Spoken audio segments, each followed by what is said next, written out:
The Doctor's In is the first segment of the fourth episode of the eighth season of Rugrats, and I quite like this one. Angelica finds out about radio doctors because Betty and Didi are listening to this program, and she realizes that's what she wants to do. So she goes off to find the babies and pretends to be a radio doctor giving advice. And I have to say, some of the advice she gives is actually really good. Not the way she gives it, she's quite mean. But for example, she tells Chuckie he shouldn't let people walk all over him, and she tells Tommy not to be so bossy. Now, I wouldn't say Tommy is bossy, but because Chuckie's a bit of a pushover, it does mean that Tommy comes across as quite bossy sometimes. And she actually did give some pretty good advice, and I was really impressed with that. Although, as I said, the way she was giving the advice was perhaps quite ironic, because she was basically walking all over Chuckie.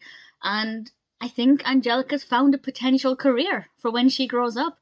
It was quite good fun. Honestly, the most interesting aspect though was with Didi and Betty, because while Stu and Drew will often bicker, it's rare that the female characters will really get to each other.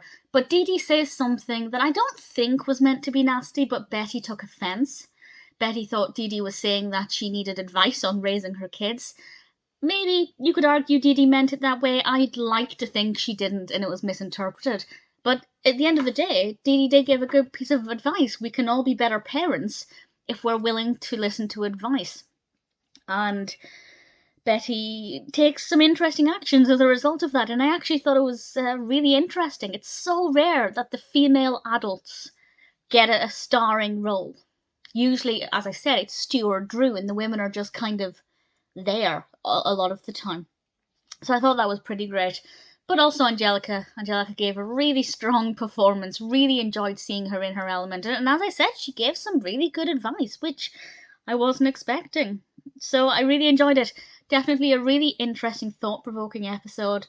And I think there are a couple of good takeaways from it too.